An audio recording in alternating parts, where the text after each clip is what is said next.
Topzera, moleque. Bora, bora. Let's go.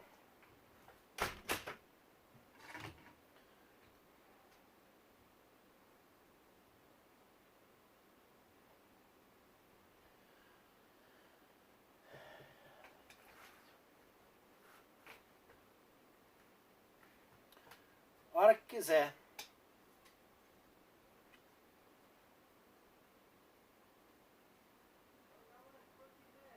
Simbora, pode vir.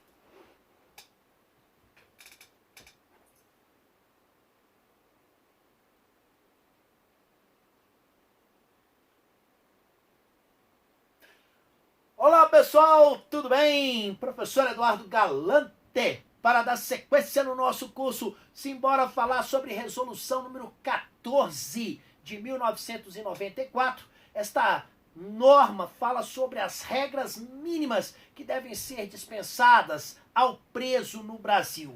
Se você me disser, professor, isso aí lembra um pouco aquela resolução da ONU que fala sobre o tratamento mínimo que deve ser dispensado aos presos? Sim, tem muito a ver com aquelas regras, tá? Inclusive que agora ganharam até outro nome, agora são as regras de Mandela. Mas tem a ver também com a nossa lei de execução penal. Eu lembro sempre que é uma lei que está em ebulição, está sempre ali tendo modificações. Então, é com essa alegria, é com essa motivação que eu os convido a falar mais um pouco. Você verá aqui comigo que o que nós vamos falar aqui tem muito a ver com no caso ali, lei de execução penal, tem muito a ver com as regras de Mandela, mas é um documento voltado especificamente ali para, não vamos dizer assim, no caso ali, os nossos presos aqui no Brasil. Lembrando que as regras que eu apresento aqui são muito amplas, são gerais, não são especificadas, tá? Tanto é que existem outras regras, existem outras normas que tratam mais especificamente. Mas, vamos lá, tá bom? Como eu disse a você, o nosso método aqui consiste em fazer com você a identificação de temas, de palavras, de termos que serão cobrados na nossa banca, já que, no caso especificamente, esse assunto não é cobrado jurisprudência, não é cobrado interpretação, é cobrado a literalidade das ideias que estão aqui. Beleza? Vamos lá então? Simbora com o professor. Partiu a aprovação. O objeto do nosso estudo é a resolução número 14 de 11 de novembro de 94. Trata-se das regras mínimas para o tratamento do preso no Brasil. Então, especificamente sobre esse tema que nós vamos aqui a falar um pouco mais. Nós estamos no terceiro encontro, tá bom? Então já falamos bastante até agora, vamos avançar um pouco mais. Dando sequência no nosso assunto, eu agora quero falar sobre o capítulo 9, que diz respeito aos meios de coerção. E isso, evidentemente, nos remete a uma série de ideias, né? Porque é o seguinte, quando falamos em presos, né, nós imaginamos assim, bem, pessoas que tiveram a sua liberdade, né, cerceada, a primeira coisa que nós lembramos é o seguinte, o que normalmente poderá ser utilizado, então, em relação aos presos, principalmente nos meios de coerção, ou seja, nos meios para que possa detê-los? Bem, nesse caso, nós temos aqui algumas regras básicas, como, por exemplo, os meios de correção, no caso de coerção, como algemas e camisas de forças, podem ser utilizados? Não, tá? Não podem. A regra é, não pode ser utilizada. Mas como toda regra tem sua exceção, aqui não é diferente. Então nós temos aqui algumas situações as quais vão legitimar o uso então de algemas e camisa de forças. Então nesse caso aqui, ó, regra, tá? Regra, não podem ser utilizados, tá? Não podem. Esta aqui, ó, é a regra. Mas como toda regra tem exceção, como eu disse a vocês, vamos aqui às exceções. Então, quais são as exceções que autorizam o uso de algemas e camisa de força? Então, poderão ser utilizadas, no caso, algemas e também camisas de forças, como medida de precaução de contrafuga. Então, se há um deslocamento do preso, e aí, evidentemente, naquela movimentação do preso ali, para que ele possa, por exemplo, comparecer a uma audiência, para que ele possa comparecer perante uma autoridade administrativa. Então, durante aquele deslocamento ali, se em algum momento restar ali indícios de qualquer possibilidade de tentativa de fuga, isso então, no caso, poderia então legitimar aí o uso de algemas ou ainda de camisa de força.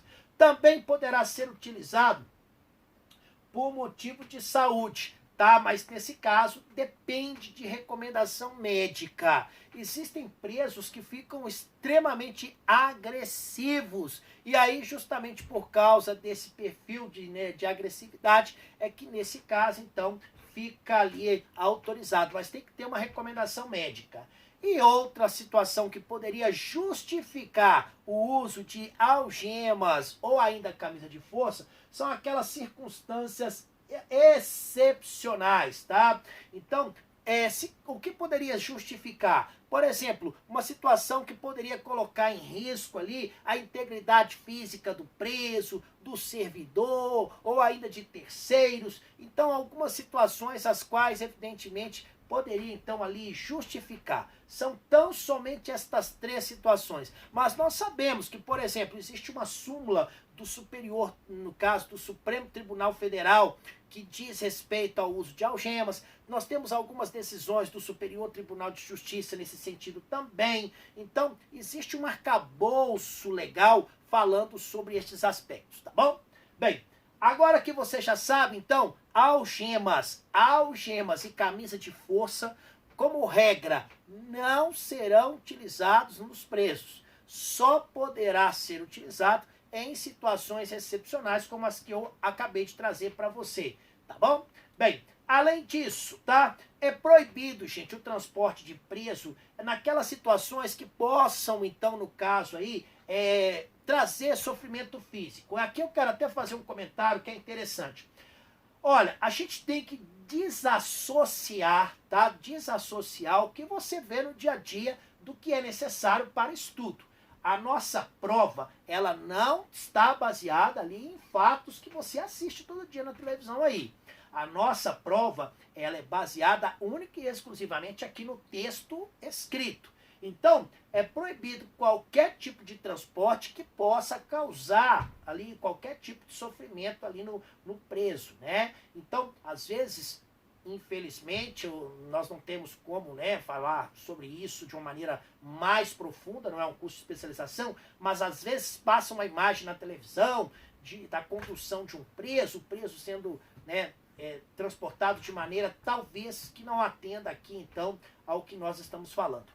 O fato é que já existem decisões que consideraram o transporte ali do preso ali, devido ao sofrimento físico que o preso foi submetido, considerar, então, no caso ali, a decisão considerou como tortura, viu, gente? Cuidado, viu? Vocês que vão trabalhar nessa área de segurança aí, eu já vi duas decisões em que o transporte do preso foi considerado como um transporte, então, que veio a proporcionar sofrimento físico e encararam ali como tortura. E você sabe que tortura da rua para o servidor, a perda do cargo é automática.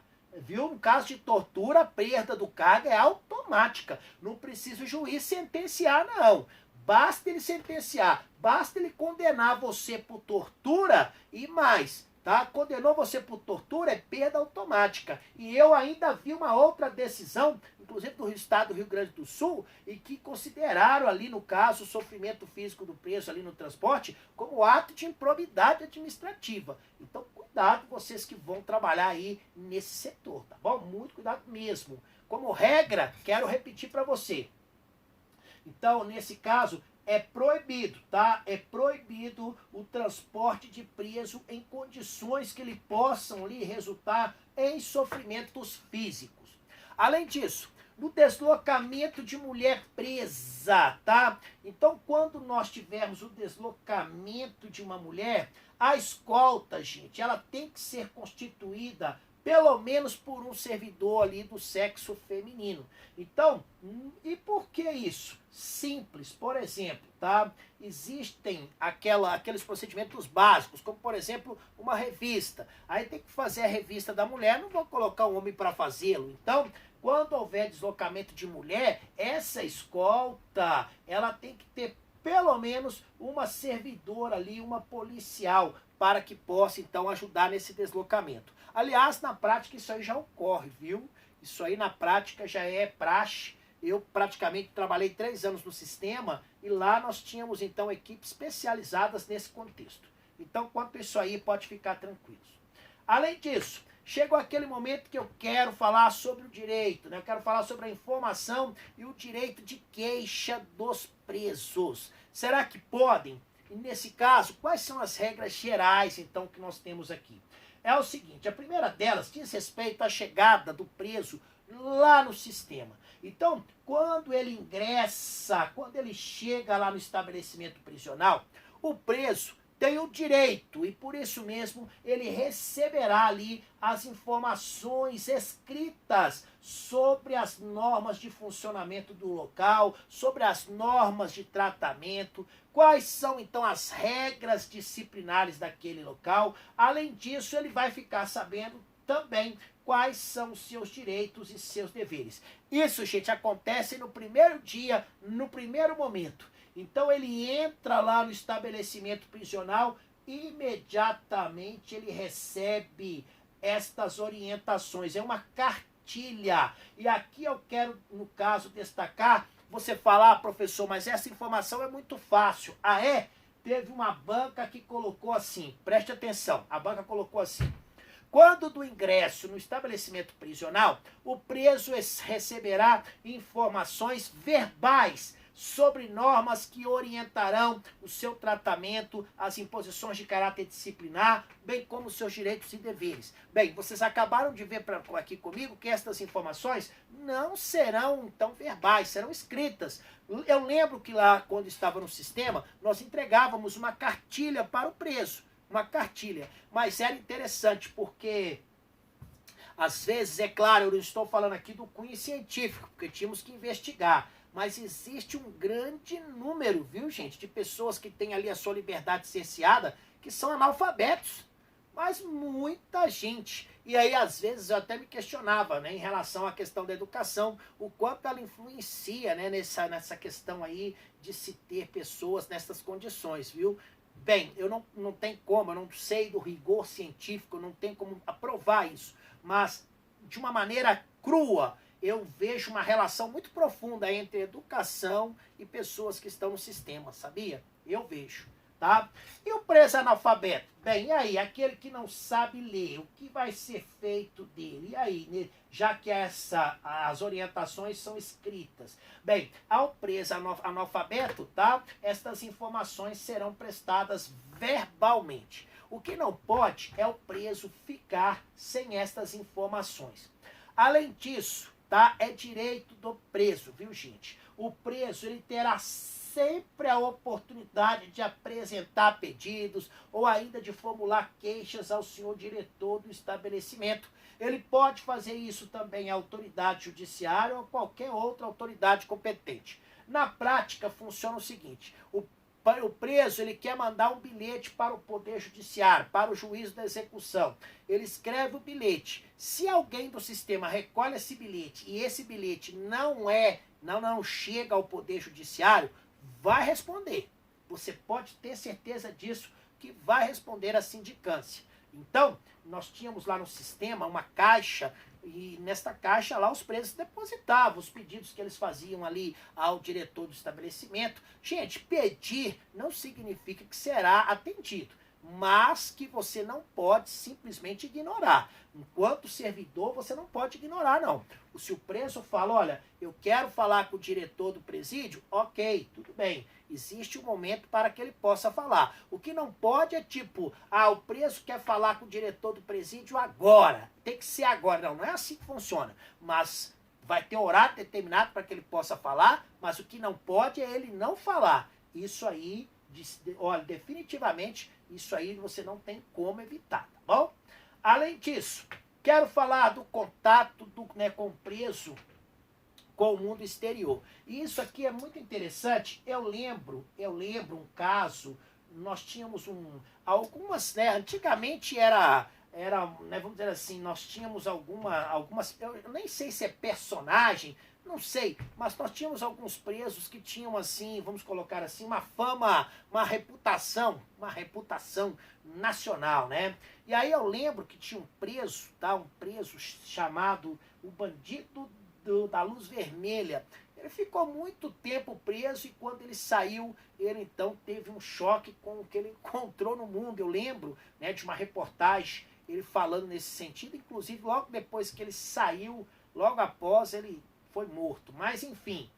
Bem, e o contato hoje com o mundo exterior? Será que o preso pode ter contato com o mundo exterior? Não, não pode não. É um direito dele. Ele vai ter direito, então, de ter contato com o mundo exterior.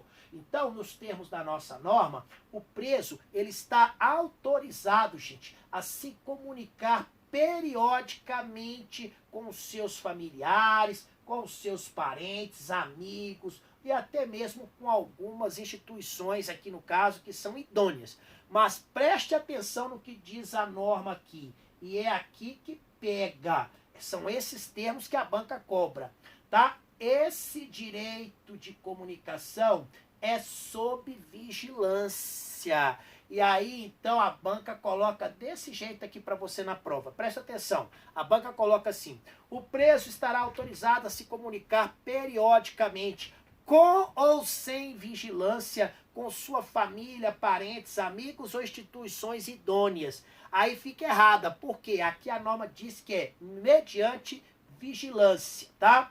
E como que ele poderá fazer isso, tá? Através de como ele fará isso? Ele poderá fazer isso através de correspondência ou por meio de visitas, viu? Então, toda semana as visitas vão lá, né? Aliás, não sei se você já teve a oportunidade de ver, né? Nós precisamos melhorar muito esse sistema. Então, por exemplo, às vezes tem situações em que o estabelecimento prisional, a visita, ela é na quinta-feira, na terça-feira já tem pessoas na fila para visitar lá os seus respectivos parentes presos. É uma coisa que a gente precisa melhorar, tá?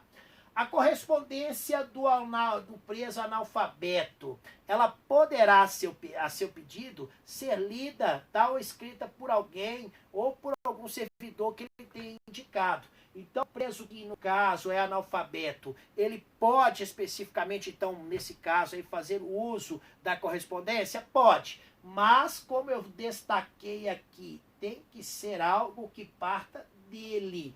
Tem que haver um pedido por parte daquele preso. Então o preso chega e fala: olha, eu recebi uma carta, eu não sei ler, o servidor tal pode ler para mim, ou qualquer pessoa pode ler. Normalmente eles não pedem servidores para ler não, viu gente? Eu lembro que quando eu trabalhava no sistema, que chegava uma carta para um preso que não sabia ler, ele pedia alguém da própria cela, um outro preso, para que fizesse a leitura para ele ali da carta. Ele não gostava de jeito nenhum, eles não gostam que os servidores façam a leitura não, mas pode, tá bom?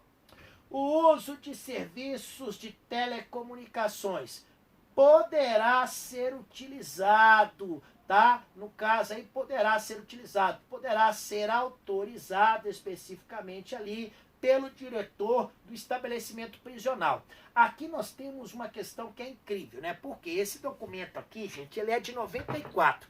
Em 94 já existia uma tecnologia, mas nada comparada com o que nós temos hoje, né? Então hoje, por exemplo, nós temos uma norma até específica que fala sobre o uso de celular. O uso de celular em presídio é extremamente vedado, não pode. Tem até os bloqueadores. Esta comunicação aqui, ela é feita de uma maneira diferente. Não é esta comunicação de tal forma que o preso possa ter um celular na cela. Não é isso. O preso por algum motivo, né, existe um motivo relevante. Por exemplo, alguém da sua família veio a falecer e veio ficar, né, está doente, mora longe, ele precisa fazer uma ligação. Então existem situações excepcionais que isso poderá ocorrer. mas eu entendo que essa norma aqui, muito em breve, deverá ser, certamente ali no caso, melhorada, tá? Olha, além disso, em caso de perigo para a ordem ou para a segurança do estabelecimento prisional, gente, a autoridade correspondente, ela, no caso ali competente, ela pode restringir ali a correspondência dos presos. O que não pode é cercear o seu direito, tá? Restringir não significa tirar, cancelar em definitivo. Então, restringir significa ali ter algumas normas específicas para que estas correspondências, então, possam efetivamente ali serem realizadas, tá legal? A restrição, gente, então, em relação a esta questão, é a restrição, então, ao direito das correspondências ali, cessará imediatamente tão logo seja ali a situação voltada para a normalidade. Então, como eu falei para vocês, nós temos que levar em consideração que estas correspondências, esse modo de se comunicar, não pode especificamente colocar ali, vamos colocar assim, em risco todo o contexto, tá? Não pode. O preso, gente, ele terá acesso a informações periódicas através, ali no caso, de meios de comunicação social, desde que isso seja autorizado pela administração do estabelecimento. Normalmente, viu, gente, o estabelecimento ali, a prisional, vai depender de qual seja o estabelecimento, mas o preso vai ter acesso a livros, vai ter acesso a algumas revistas, ele vai poder estudar, ele vai poder trabalhar. Então, existem algumas situações que farão com que o preso não perca o seu contato com o mundo exterior, tá bom? Mas, repito, existem regras para tanto, ok? Além disso, o preso tem direito à visita? Sim, para que ele possa, inclusive, ter contato com o mundo exterior. Então, nesse caso especificamente, a visita ao preso, né, no caso aí, quem poderá visitar o preso? Cônjuge, companheiro, família, parente, amigos, tudo isso, gente, deve ser feito. Ele tem direito? Sim, mas existem horários e dias específicos para tanto. Então, isso não é feito à la volonté. Não é, então, um parente chegar lá no presídio, ou onde quer que seja, chegar e falar assim, eu quero visitar o meu parente agora. Não, existem regras específicas. Tem dia, tem horário, tem, né, um tempo de duração. Existe uma série de informações ali, então, que devem ser respeitadas, tá? Além disso, deverá existir instalação destinada a estágio, gente, de universitários. Então, nos estabelecimentos, né, no caso aí, prisionais, existem algumas destinações. Então, por exemplo, quando hoje se faz uma estrutura de uma unidade prisional, tem que pensar nesta estrutura como um todo. Por exemplo, tem uma sala que é reservada para encontro com advogado, tem uma sala que é reservada para a defensoria pública, tem um espaço que é reservado para a biblioteca, para uma sala de amamentação. Então, hoje, os presídios, quando são construídos, são levados, então, em consideração todas estas colocações. Então, existe uma estrutura mínima hoje pensada, e aqueles que são mais antigos são readaptados, são, então, reconstruídos, são alterados para atender essa demanda. E aqui diz claramente, então, que existe a possibilidade para que os universitários ali possam fazer uso das instalações. Deve-se estimular a manutenção e o melhoramento das relações entre o preso e a sua família. Mesmo porque existe vamos colocar assim, estudos que comprovam que a presença da família pode sim colaborar para que aquele preso, então, seja, né, vamos dizer assim, cumpra ali a sua jornada e retorne para a sociedade sem que haja reincidência nas suas ações criminais. Então, a presença da família tem demonstrado um avanço interessante nesse sentido. Olha, vamos falar agora em relação ali a instruções e a assistência educacional do preso. A assistência educacional, então, significa dizer que o preso, ele poderá, no caso ali, receber instrução escolar e também formação profissional do preso. Tanto é que ao chegar no estabelecimento, gente, nós sabemos, né, lá na lei de execução penal, existem aquelas situações as quais, então, lá diz quem são aqueles que vão trabalhar, né, lá diz que todo mundo tem que trabalhar, nós temos as exceções lá. E tem trabalho interno, tem trabalho externo. Então a lei de execução penal, ela detalha toda essa parte, inclusive da assistência no que diz respeito à educação. Então a instrução escolar também se faz presente nesse contexto e deve ser levada ao preço, tá? O ensino profissional, tá? O ensino profissional, ele será ministrado em nível de iniciação e de aperfeiçoamento técnico. Aqueles presos, então, que forem receber o ensino profissional, se eles não têm conhecimento sobre o curso, vão pegar desde o início. Aqueles que já têm, somente aperfeiçoam. A instrução primária, ela será obrigatoriamente ofertada a todos os presos que não possuam. Chegam lá, então, aqueles presos analfabetos, aqueles presos que não têm qualquer instrução, ali, então, nesse caso, será obrigatoriamente ali ofertado a eles, para que eles possam, então, sair desta situação, ok? Olha, os cursos de alfabetização, estes cursos, eles serão obrigatórios para os analfabetos. E é isso aqui que a banca cobra. A banca quer saber o seguinte: chegou lá o preso analfabeto. A ele, o curso de alfabetização será obrigatório? Será. Então, cuidado com esse termo aqui. Os estabelecimentos ainda de prisionais, eles contarão com uma biblioteca organizada, gente, tá? Com muitos livros. Livros com conteúdo, então, informativo, educativo, recreativo, tudo que é necessário para uma formação cultural, profissional e espiritual do preso, tá? Deverá ainda ser permitido ao preso participar de curso por correspondência, rádio ou até mesmo televisão. É claro que essa regra é de 94, hoje estamos falando de internet, estamos falando de coisas assim bem mais avançadas. Mas o fato é o seguinte, é que o preso ele pode participar de cursos, então, que promovam ali a sua educação, a sua formação, tá bom? Esta é a regra que eu quero que você leve. Bem, será que esse assunto cai em prova? E se cai, de que maneira que poderia cair? Vamos ver aqui uma questão? Olha só. Então, nos termos da resolução número 14/94, que dispõe sobre as regras mínimas para o tratamento do preso no Brasil, assinale a alternativa incorreta. Então, eu quero a incorreta. É proibido o transporte de preso em condições ou situações que lhe importam sofrimento físico, salvo em casos de urgência. Não, a nossa norma em nenhum momento ela excepcionou esta regra. Então não existe, tá? Pelo menos do ponto de vista teórico, não existe esta excepcionalidade prevista na nossa norma. Então a letra A já mostra incorreção. Na B, no deslocamento da mulher presa, a escolta será integrada, pelo menos, por uma policial ou servidor pública. Sim, isso inclusive foi bem comentado, né? Toda a escolta, então, de mulher tem que ter pelo menos uma integrante ali do sexo feminino. A correspondência do preso analfabeto pode ser, a seu pedido, lida e escrita por servidor ou alguém por ele indicado. Pode, gente, tá? De fato pode. Só ele pedir. O uso de serviços de telecomunicações poderá ser autorizado pelo diretor do estabelecimento prisional. Poderá, tá? A instrução primária será obrigatoriamente ofertada a todos os presos que não possuam. Sim, o presídio lá, o estabelecimento prisional, tem que proporcionar. Então, após minuciosa correção, a única alternativa que está destoando do que nós aprendemos é a alternativa A, ok?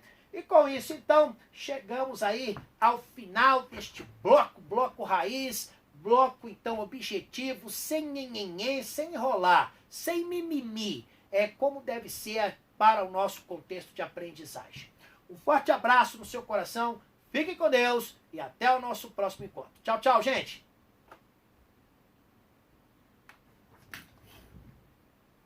Bem, pessoal, essa aí foi uma aula sobre a resolução 14/94, que são as regras mínimas para os presos no Brasil. Isso está sendo muito cobrado em concursos para a área penitenciária. E eu espero, sinceramente, que vocês, então, aí tenham gostado bastante, tá bom? Um forte abraço, fiquem com Deus. Tchau, tchau. Pronto, vocês pegaram o estúdio todinho, né? Bem legal.